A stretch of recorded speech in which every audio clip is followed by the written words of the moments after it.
Hi everybody, I'm Lucy from Sew Essential and I'm here today to share my latest make with you. As always, everything I talk about today is available on our lovely website and you'll find the link to our website below. You'll also find links to all of the products I talk about below as well. And if you like what you see today, please like and subscribe because every Friday I bring you a video packed full of sewing goodness. If you're watching on YouTube, it's worth mentioning you can click the link to get through to our Instagram account below as well, where you'll find full length shots of my makes. You'll also see up close details as I'm making them as well, so you can get into that real nitty gritty and share some of those sewing tips with you on there that we kind of struggle to do sometimes in some of the videos. So yeah, it's worth jumping on and having a look at that as well. So the make I'm sharing with you today is Simplicity 8606, which is this wonderful flounce hem wrap skirt which I made in our John Kaldor crepe de chine fabric. I'm wearing it here with a t-shirt and my leather jacket, and I'd normally wear sneakers or trainers with it as well. You can just see here it's got this gorgeous ruffle flounce that runs down the front of the skirt there. If I open it up you can see the other piece comes across there and the ruffle runs all the way around the skirt. So I'll just show you the back as well. Really in love with this skirt. It's so gorgeous, feels so just really special, but then I think styled with the t-shirt and the leather jacket, you know, it's casual enough for everyday wear as well once the warmer weather arrives. And I'll just show you, it's just a simple waistband with a buttonhole on the side seam, just wrapped around there at the back. It's got a centre back seam, so it's quite a sort of full skirt. There's quite a lot of fabric in this. I can't remember how many metres I needed. It might have been 2.5 or 3. I cut it on the single layer as well because there was a lot of fabric and I used a crepe de chine, and it just felt easier to do it that way. I just got down on my hands and knees on the living room floor to cut this one out. But I'm really in love with the swishy girliness of this one and just can't wait to wear it with my favourite trainers, as I said. So let's talk about the pattern itself. So there are a few different views on this one. There's a knee length skirt that you can make. There's a shorter, which has also got the ruffle flounce. There's a shorter skirt which hasn't got the flounce. And then there's a skirt the same length as the one that I'm wearing without the flounce, so that would just make it come down past your knee, down to sort of just below the knee at the back probably. So there's a few different views with flounces and without flounces. The sizes run from let me just find those. Oh, where are they? The sizes run from a 6 to a 22. So a 6 is a 23 waist and 32.5 inch hip, and a 22 is a 37 waist and a 46 inch hip. I made a straight size 14, which is for a 28 waist and a 38 hip.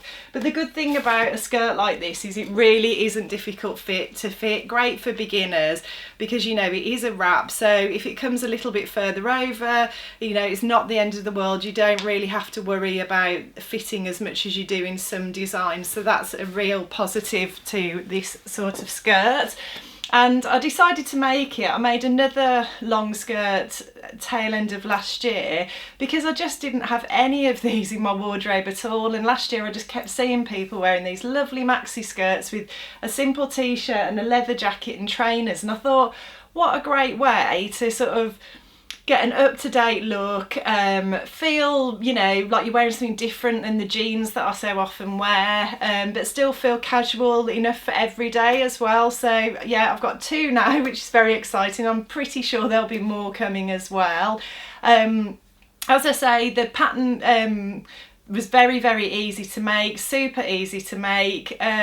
Just a few tips that I used. So one thing that I did do was I sort of made a bit of a rookie error with the fabric in a way, because I didn't stop and think about whether it was sheer. I just assumed that it was opaque. I don't know why I did that, it didn't even cross my mind, which is so weird. I've been sewing for a long time and, you know, I normally always consider these things, but hey ho, I'll blame it on lockdown or something. But when I'd already cut all all the pieces out when I realised it was quite sheer. So all I did was I lined it, you can see here, with our polycotton. I just lined the part of the skirt that hasn't got the flounce. So I just cut those pieces out, attach them to in the waistband inside, obviously just to let them hang so that they don't restrict the movement of the actual skirt, and it's worked out beautifully. It feels like such a nice finish. I know some people might sort of turn the nose up at polycotton, but actually it's a really lovely quality polycotton that we've got, and the reason I used it is I'd used it previously. I made a dress with a lovely double georgette which was really sheer, and I lined that with polycotton. That was like a summer dress that I made, and it always feels really nice to wear, really comfortable. So that was one thing I did. The other thing was, because of the nature of the fabric, I was worried about the waistband and getting that to be stiff enough, and it was a bit of a balancing act really between getting it to be stiff enough so that it didn't fold over, but then some of the products were just too stiff for this crepe de chine fabric. So what I did in the end, which is a tip that I read a while ago, I think in Threads magazine, it was somewhere, was that actually you can layer up fusible interfacing. So I tried that with the H180 interfacing that I always use. Ironed a bit onto a scrap of fabric the same width as the waistband, then ironed a second layer on. Obviously you've got to make sure it's really well glued down, and then I folded it and just checked that it gave me the stability and the structure that I wanted, and it did. It's worked out perfectly. I'm really pleased with it. So that was another little problem solving exercise I had to do. With regards to the hem on the flounce, it's a very sort of, you want like a very narrow hem on something like this because you don't want it to obstruct that lovely sort of flow of fabric. So what I did was I did a 3-thread overlock on the raw edge of the fabric, and then I top stitched it down. Although sometimes I actually do stitch from the wrong side often, because I'm quite happy with the stitching on my machine, whether it's the top or the bottom side, and that just enables me to make sure I catch everything all the way along. So that's worth mentioning. And I used my 1/4 inch foot to do that, because I just find I've got there is an image of it on Instagram, but I've got a 1/4 inch foot where the majority of the foot has touches the fabric, and then there's just a hole in the middle for the needle to go through. And I just find when you're working with really narrow little strips of fabric like that, it prevents, especially on crepe de chine as well, which could be subject to a lot of movement, it just really holds everything in place where it should be, so that, you know, it's not rolling out or coming undone. And I was able to just get a really nice finish on that. I think that's pretty much all the tips I would give you on the sewing front, because it was a dead simple, straightforward make. I'm just trying to think if there's anything else. No, the sizing, as I say, was straightforward. I just cut a straight size 14. The fabric is our crepe de chine. It's a John Kaldor, and it is very beautiful. As I say, I did cut it on the single layer just to make life easy. But overall, I'm absolutely thrilled with the finished product, and it's really interesting because I think one of the things I've learnt through my sewing is it's quite nice to spot those gaps in your wardrobe, and think about, you know, the things that you haven't got in there. I think a lot of us have a tendency to keep buying or making more of the same because we know we feel comfortable in it. But then I get really fed up of feeling like I'm wearing the same things all the time. So definitely just having a look and thinking, well, you know, what is missing, really helps me to make things that I absolutely love, and then, you know, just shakes things up with my wardrobe for me. And that's not just in the sense of it being a maxi skirt. It's also the colour as well, the yellow. I think it was a year or two ago, I looked in my wardrobe and I realised I had no yellow, I had no green, I had no orange, you know, and I am a lover of bright colours. I know not everybody feels that they can wear bright colours, or people have certain colour palettes that they feel more comfortable with, and that's fine. You know, everybody's got their own preferences, but my preference is definitely colour, colour, colour. I just absolutely love it, and it lifts my mood and makes me feel happy. So just spotting those gaps in my wardrobe and thinking, well, why haven't I got any yellow? Actually, I can wear yellow. It it does work okay with my skin tone, you know, has made me sort of stretch my wings a bit and create things and make things that I wouldn't have done otherwise. So yeah, I highly recommend the pattern. I think although the fabric choice wasn't the best before it was lined, once it was lined I'm absolutely thrilled with it, really happy.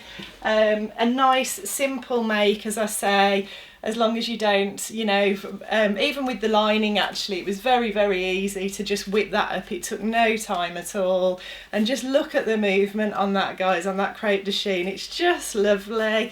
It just feels absolutely great. So yeah, I'm really happy with this one. I thought I'd show you as well, it's a coincidence, but Angela, my mother-in-law, has just made a lovely skirt with a similar effect, this flounce on it, which I just think is absolutely gorgeous as well. And this is made in one of our, it's like a Ponte sort of weight jersey. We've got it in this orange colourway, which has been really popular. I've seen some fantastic things made in this colourway, and we've also got a lime green colourway as well, but it's a really nice weight for spring because it's just that little bit warmer than some of the fabrics you might wear in summer, but it's not, you know, a hot fabric. It'll just keep you a little bit warmer. So yeah, we're all loving the flouncy skirts here at So Essential at the moment. And unfortunately it's another month where I've only made one thing. I'm sorry about that. You know, I do like to have a couple of things to show you. I think, you know, just with life how it has been, we've all been, you know, very busy, I'm sure, with lots of different things. I've had kids at home homeschooling, trying to juggle, and they've just gone back to school, so I'm really hoping that I'll be able to produce a little bit more for you guys in the coming months. But having said that, you know, I don't want to put myself under any pressure. You know, I just think it's important to enjoy my sewing, and if it takes me a month to make an easy wrap skirt, well, so be it. You know, we all deserve to be a little bit kinder to ourselves at the moment, don't we? But you know, with the light nights coming and everything, I'm hoping I'll have a bit more energy. The kids are back at school and I can crack on. But I thought I'd just show you what I'm about to start working on. I started working on it at the weekend. So some of you who are sort of long-term vlog viewers will remember this blouse that I wore in a vlog. Oh, I've probably worn it a couple of times in vlogs, but people absolutely raved about it. I had so many comments, so many, where did you make that? Which pattern is it? Oh, it's beautiful. And it's actually a ready-to-wear blouse that I bought from Mango many years ago, but it's just got some fantastic little details on it. Like, it's got this stand-up collar with the little ruffle round the neckline. It's got a yoke across the back where that ruffle's echoed as well, and then it's got a yoke at the front with the little ruffle, these little drawstring ties, and then it's got like lovely balloon sleeves which are gathered into an elastic hem. So if you want to have a look at me wearing it, you can jump on and see it on one of the previous vlogs. But it really is a beautiful blouse, and I did promise ages ago that one day I'd try to recreate it. Well, that day has finally arrived, guys, and it's thanks to one of the patterns that I shared in last week's roundup of new Butterick patterns. So I think they got a bit of a mixed bag of reviews. I know the styling on Butterick patterns, I agree, is just sometimes not very up to date or modern or inspiring. But what I want to show you with this pattern is that with the right fabric and the right ideas, I think you can really, you know, if you can see past sometimes the styling and look at the line drawings and the details on the patterns, I think you can make some really wonderful things. And you know, I've done that before with patterns where you look at the pattern pack and think, God, that's so uninspiring, but then, you know, you have a look at the line drawings and thinking the right fabric with the, you know, the right details, that could look wonderful. So I'm going to be using Butterick 6801 to recreate that blouse, because it's got the yokes at the front, it's got the little stand-up collar, it's a V-neck at the front. Now that blouse is actually a button down, and I did think I could recreate the button down, but I thought, actually, to be honest, sometimes that annoys me a little bit because it's a little bit just a bit fiddly and a bit like sometimes there's little gaps there, so I thought actually it'd be quite nice. I think a tunic-y style without the buttons would work really well. It is more of a tunic, this pattern. It's long, but I like that because I'm going to tuck it into high-waisted jeans, which again will modernise the look. I might sort of cut it down a bit, I might make it slightly shorter, but I've started with the full length because I think give myself something to play with there and just check that I'm happy with the length. And then it's also got the balloon sleeves. So yeah, I think I can have a really good go at recreating the blouse of dreams that everybody loves. I mean, I bought this years and years ago and I don't think I will ever part with it. I really don't. It's been such an absolute wardrobe workhorse for me. I've just worn it so much. Now the alterations I did have to make to this pattern though, it didn't have a yoke at the back, so I've slashed the pattern piece across the back and added seam allowance to the top piece and the bottom piece so that I can create that yoke. And then obviously it hasn't got like the frills for the collar and the back yoke. It has got gathers under the yokes at the front, so I'm just going to use those rather than the ruffle because I think that will look nice as well, and I quite like a gather or a pleat here because it gives me a little bit more fullness in the bust. But yeah, I've added a yoke, so I'll share all of the stages and things on Instagram as I'm going along for you. And yeah, I'm hoping I'll show you that I can put a positive and modern spin on that pattern that perhaps, you know, the styling on the packet isn't that inspiring. And the fabric I'm going to use is this beautiful linen fabric. I should have brought a bigger piece of this up here for you, but it is just absolutely adorable. It's the most wonderful bright colours, which, as you know, I am a total sucker for bright colours. I don't know why I haven't made anything with this yet. It's totally my cup of tea. I'm really drawn to it. It's a linen viscose mix, so it's going to be gorgeous for summer. And I just thought, yeah, those lovely bright colours paired with a pair of my favourite jeans will just be an absolute winner for me. But I just wanted to show you, I started testing out the making of the ruffle last night, so hopefully you can pick that up. Again, I will share close-up shots of this on Instagram, but what I've done there is I've done a 3-thread overlock on the edge, raw edge of the fabric. I cut a long strip of fabric, did a 3-thread overlock on the edge, and then I've just sewn it into the seam allowances, so that's how it will be on the yoke and also on the collar. So yeah, you can see that there. I'm going to make it a little bit, I'm going to make the strip a little bit deeper because it was a bit narrow once I'd sewn it into place, so I've cut my strips a little bit deeper than that, and I'm also going to shorten my stitch length because I think the 3-thread overlock's perhaps a little bit tight and dense on that sample, so I'm going to shorten that. And Angela's just given me a tip as well to use some embroidery thread rather than sewing machine thread because it's just a little bit softer, so I'm going to try it with some Gutterman Sulky, I think, just to give it a bit of a softer feel so that it sits down better. But I haven't pressed that either, so I think once I've pressed it, it'll work really well. But yeah, I just did the 3-thread overlock and then I did some gathering stitches. I gathered it to like half its length and then stitched it into place. So it was really fun having a little play around with that last night. What a great little fun detail that is that you could add, you know, to any number of shirt or blouse patterns. The other thing I've done as well is I have reduced the width of the stand-up collar because obviously it was designed to just be a stand-up collar in its own right, whereas now I'm going to be putting a ruffle around that, so I have reduced that slightly. Oh, and I've just got to add the little drawstring tassel-y type things at the front as well, so I've got to make those, but that's just a simple Rolo loop, Rolo strap, is it? It's Rolo, I don't know, someone will put me right, it's a hard word to pronounce, but I've got a great little trick on my overlocker for making those, which is on our overlocker video, top tips if you watch that, which is on our channel as well. So anyway, I shall share all of that with you in next month's make video, so stay tuned for that. I hope you've enjoyed that today. As I mentioned at the start of the video, everything I talk about is linked below, and if you like what you see today, please like and subscribe, and I'll look forward to seeing you next time.